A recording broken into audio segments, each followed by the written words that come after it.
આણંદ જિલ્લામાં શિક્ષણ ક્ષેત્રે એક ઐતિહાસિક અને પ્રેરણાદાયક પહેલ સામે આવી છે, જ્યાં એક નાનકડા ગામની જર્જરિત પ્રાથમિક શાળા આજે દેશની અદ્યતન શાળાઓમાં સ્થાન મેળવી રહી છે.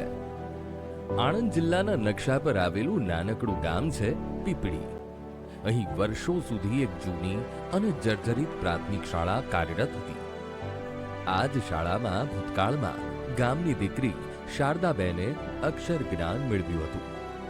આ ગામ તેમનું જન્મસ્થળ હતું અને આ શાળા તેમની સંસ્કાર ભૂમિ.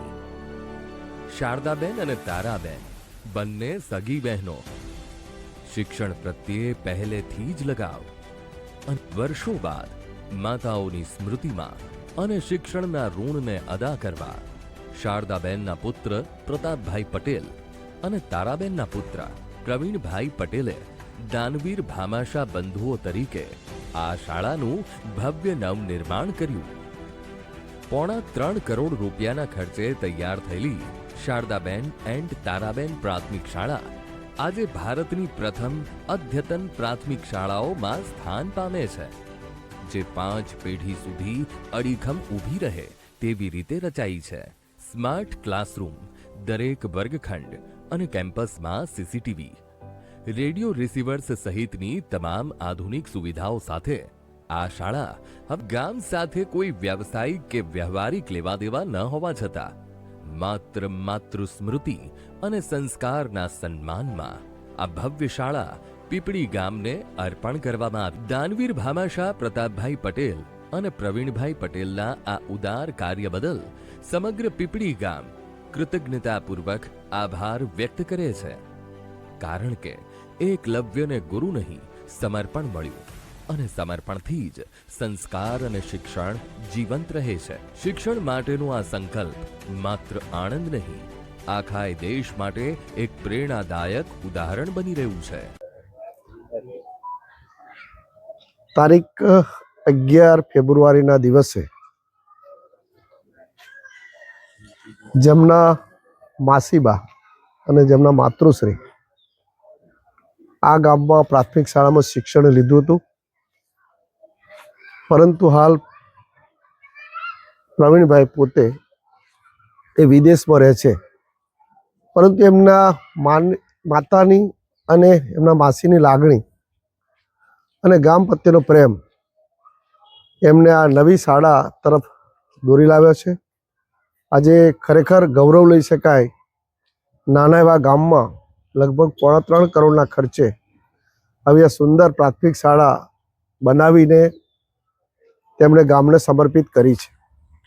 ખૂબ જૂજ લોકો જે આવું દૂરનું લાંબુ વિચારી શકે એ પૈકીના પ્રવીણભાઈ છે. પ્રવીણભાઈને સીધો આ ગામ સાથે સંબંધ નથી, છતાં પણ એક જે માતાની અને માસીની યાદમાં આ સંસ્થા તૈયાર કરી છે, ત્યારે હું ખૂબ એમને શુભેચ્છા પાઠવું છું. અને આ દાતાએ કરેલું કામને હું પોતે પણ બિરદાવું છું. ખૂબ સરસ. એમણે અંદર જઈને જોયું તો ખૂબ સારી ક્વોલિટીની દરેક વસ્તુ વાપરી છે. એનાથી આગળ એમણે પોતાના મકાનમાં જે સારી વસ્તુ વાપરી છે એ પ્રકારની વસ્તુઓ વાપરી અને આ શાળામાં પોતાની એક ઘર બનતું હોય એ પ્રકારનો ભાવ રાખીને આખી શાળા બનાવી છે. ત્યારે ખૂબ અભિનંદન. એમને પહેલો વિચાર આવ્યો અને વિચારને મૂર્તિબંધ કર્યો અને ખૂબ ટૂંકા શાળામાં ગામ માટે આ જે કામ કર્યું છે, તો હું ફરી એકવાર પ્રવીણભાઈ અને એમના સમગ્ર પરિવારને ખૂબ શુભેચ્છા આપું છું. અને એમની આવી પ્રેરણા લઈને અનેક લોકોને આવી નવી પ્રેરણા મળે એવું કાર્ય કર્યું છે. એટલે બધાને ખાસ વિનંતી પણ કરું છું કે ક્યારેક આવો તો આ શાળાની અવશ્ય મુલાકાત પણ લેજો. અને ખૂબ ગમે એવી શાળા છે અને સાથે સાથે એમનો પ્રેમ પણ એનાથી વિશેષ છે. અને એમને પોતે ભવિષ્યમાં પણ આ શાળાને સ્માર્ટ શાળા બનાવી હોય તો પણ કંઈ વધારો ઉમેરો ન કરવો પડે એ પ્રકારનું આયોજન કર્યું છે. સીસીટીવી કેમેરા, સાઉન્ડ સિસ્ટમ, બધી જ ખૂબ સારી વ્યવસ્થા અને ક્લાસરૂમ પણ પૂરેપૂરા 20x20, એટલે પૂરતા વિદ્યાર્થીઓ સારી રીતે બેસી શકે એ પ્રકારનું છે. સ્ટાફ રૂમ માટે છે, આચાર્યની રૂમ પણ એટલી સરસ બનાવી છે. ટૂંકમાં બધું જ કામ એ ખૂબ સરસ રીતે તૈયાર કર્યું છે અને ગામની લાગણીને ધ્યાનમાં રાખીને એમણે આખી આ શાળા તૈયાર કરી છે. તો સમગ્ર ગ્રામ પંચાયતનો, સમગ્ર ગ્રામજનોને પણ ખૂબ ખૂબ અભિનંદન આપું છું કે આવા દાતાશ્રીઓને ગમે એવું કામ જ્યારે એમણે કર્યું છે ત્યારે તમે આવનારા સમયની અંદર આ મકાન ખૂબ સારી રીતે સચવાય અને સાથે સાથે આનો સારો સદુપયોગ થાય એની માટેની પણ બધાને ખાસ વિનંતી પણ કરું છું.